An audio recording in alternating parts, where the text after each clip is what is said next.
Hello everybody, welcome to Catherine Sews and to my weekly vlog where I just kind of chill a little bit and chat with you about what's going on in my sewing room and in the rest of my life. So I'm joining you today from my ridiculously comfortable love seat that my husband and I bought when his back was hurting him. You might think it's ugly, and you know what? I'm not going to disagree. It's like we did not buy it because it's beautiful. We bought it because it's ridiculously comfortable. And I think we're at the point in life where that's okay. And I started to reflect on that, like feeling good in my own home and how it's exactly the same as feeling good in my own clothes. I'm past the point where I'm going to worry about trends and what people will think. I'm just really, really embracing the time of my life where I can just surround myself with things that I'm comfortable in, that I feel good about, that make me feel good. And I'm sure you can relate to this. So in my comfy chairs here, you'll see this blanket that my mother knitted for me. Gosh,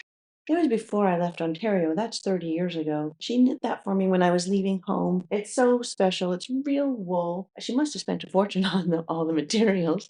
And every square is different. It's just such a lovely thing. And so that's really special to me to have things in my home that were made either by me or by someone I love. And then behind, do you see that wood and stone sculpture? My father made that even longer ago. I was probably 16 or 17. It might have been the last time that my dad took me and my brother to Lake Michigan, and we would go to this place called Bridgman on Lake Michigan, just like right at the southern end of Lake Michigan. My father's church group would go there for a week every summer. My brother and I would go because it's on a beautiful beach in Lake Michigan and tons of families and kids.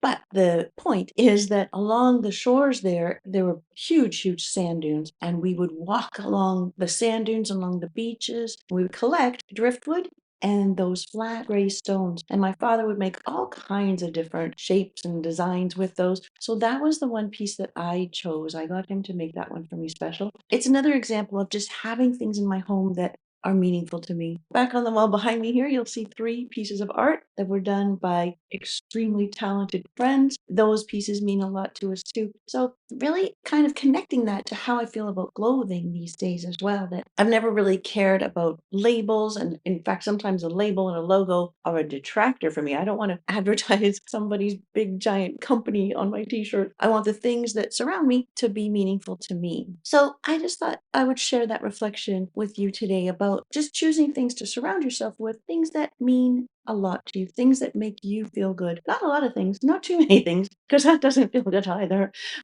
My father, as much as I love him and I appreciate his artwork, he was a hoarder. And it was really hard for him to get out from under that. He never really did get out from under that. So it makes me want to have less things and fewer belongings and to just keep my house filled with things that actually have meaning for me. And it is the same with my wardrobe. I never ever want to do a haul. I never ever want to just bring home a ton of new things. You probably already think, well, it's kind of, I make something every week. So that's a lot of new things, right? I do have a big wardrobe. I do have a lot of clothes, but I give away a lot of clothes too. And I never ever buy fast fashion or things that don't feel good for me. Anyway, what's going on in my sewing room? I finally did finish that hoodie that I made from 2 crew neck sweatshirts. It's a good example of what I'm talking about, right? These sweatshirts meant something to me. They were a big part of my career that I recently retired from, but I never wore them. So I don't want to keep stuff around that I'm not going to wear. So putting those 2 crew neck sweatshirts together turned this into a hoodie that now I feel really good in. It feels like a hug. It fits my values now because it's comfortable, it's meaningful, it's curated, right? I hope you get what I'm trying to say here today. That video just came out last night, like just, oh my goodness.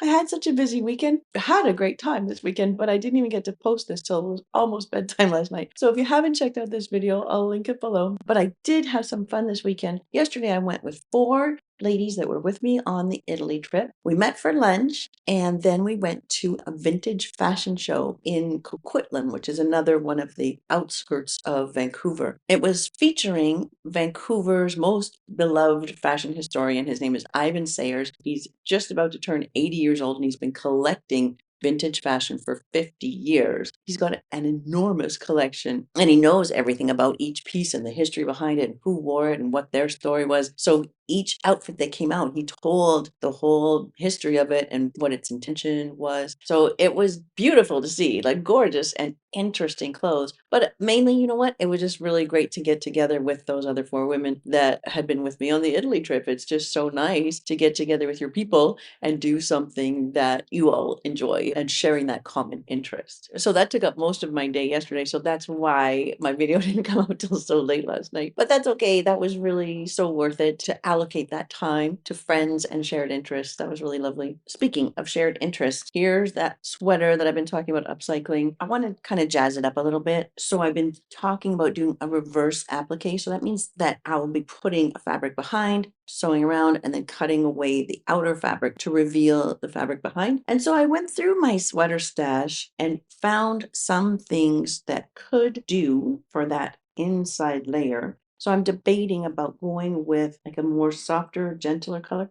I kind of like this because it's got like similar texture, but should I go with something brighter? I've got scrap of that burgundy. That might be good because then it would look great with the burgundy pants that I made, right? Maybe that's the way to go. Or I could do something like that, multicolor thing. And so when you reveal it, it can look quite interesting. So I don't know. That's what I'm debating about right now. I'd love to hear what you think. Sometimes I feel that if you can't decide on one of the options that's in front of you, it means you haven't hit on the right thing yet. So maybe I need to keep searching for the right thing. Oh, that blue is quite nice. And then that would look good with jeans, wouldn't it? So that's the quandary I'm having. Before I can tackle this, I need to decide on what is going to be behind it. So if you have thoughts on that, I would love to hear them. Two other videos that I'm working on. One was inspired by on the Montreal and Toronto trip. There was a lovely lady named Rose, and she thrifted a shirt. I didn't get any pictures of it, which is too bad because this little shirt just looked dynamite on her. It was like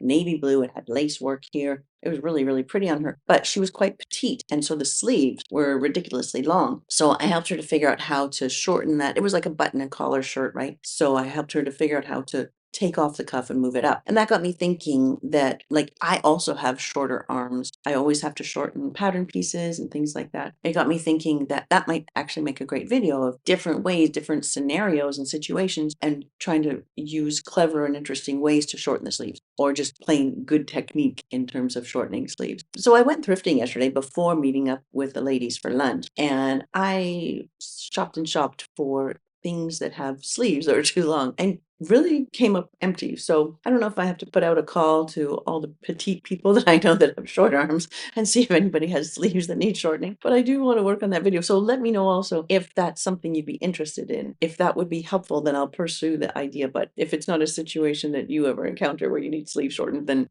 maybe I'll let that one go because it has been hard to find the right things to work on for that one. And then today, I think what I'm going to film is a video about TikTok techniques, which is always fun to do. I've done that, I guess, only one time before where I made a video about these viral TikTok techniques, whether it's on Instagram or TikTok or whatever. But just taking these techniques, sometimes they are great and interesting, and you wonder, like, does that really work? And sometimes they're just a solution looking for a problem, where it's like adding in extra steps to really do something that's quite simple. So I'm going to be testing out some of those techniques right after we're finished chatting here. I actually did put that question out to my community on Skool in Catherine's sewing room. And I just said, I've collected a few TikTok techniques that I think look really great, but it's always fun to throw in a few wacky ones. And so I asked them if they encountered any wacky techniques online recently. So I'll include some of those too. And speaking of Catherine's sewing room, we had our first sew along this past weekend too. That was another reason why my weekend was so busy. That was Saturday afternoon. Well, afternoon for me in Vancouver time, but we had people joining from wherever they were, kind of all around the world, whoever could make that time frame. And we sewed these really, really cute fabric bowls. I had never made anything like this before, but one of the members showed pictures of bowls that she made. Now, hers was spectacular. She had appliqued beautiful designs to the inside of the bowl.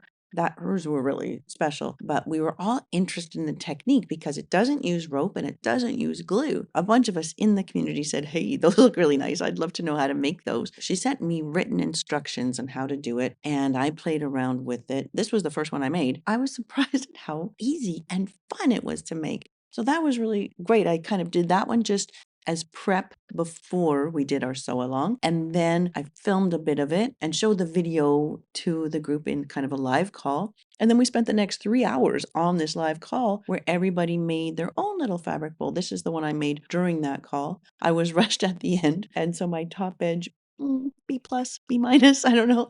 But the point being that it was just super fun to make these bowls, but also just like really quite amazing to spend 3 hours on a call with, I think we probably had 25 people, and people kind of drifted in and out as they needed to, and that was fine. But it was so neat to see people holding up their bowls and how different each one of them was.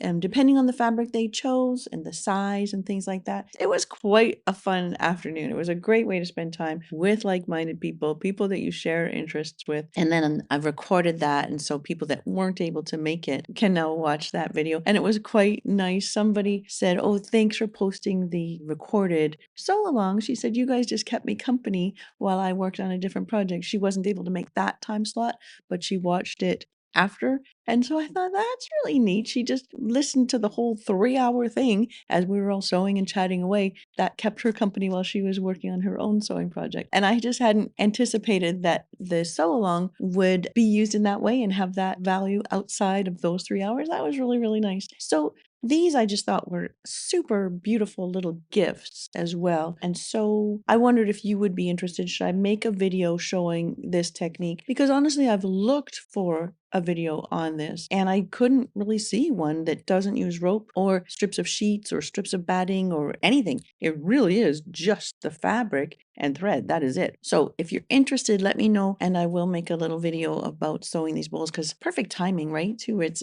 such a nice gift. So let me know again in the comments if you would be interested in a quick little tutorial on those because they were pretty fun and pretty easy. Oh, one question I thought I would address is my ring. In the video from the hoodie, one of the very first comments, somebody very sweetly said, "I don't mean to pry, but I noticed you're wearing a beautiful new ring, like something happening." And no, I am still married.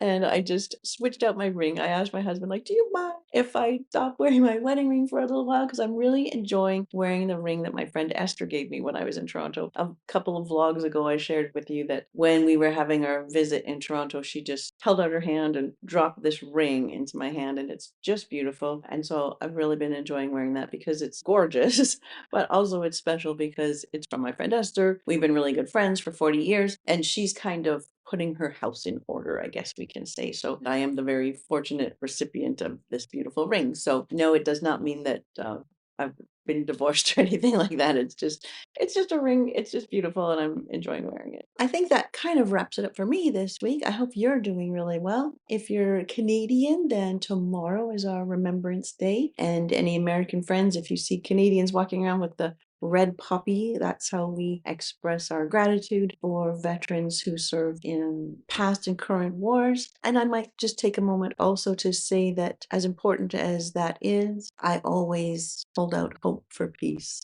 That war will be so out of style, such a thing of the past, and something that we should never have to engage in again. I just know we're capable of that. I know we don't need to perpetuate war, that we have to evolve past that. Do you agree? We have to get beyond that type of behavior. It should not be tolerated anymore in our society. Anyway, that's enough preaching from me today. I just want to wish you well. I hope the best for you. And until next time when Catherine sews, you take care.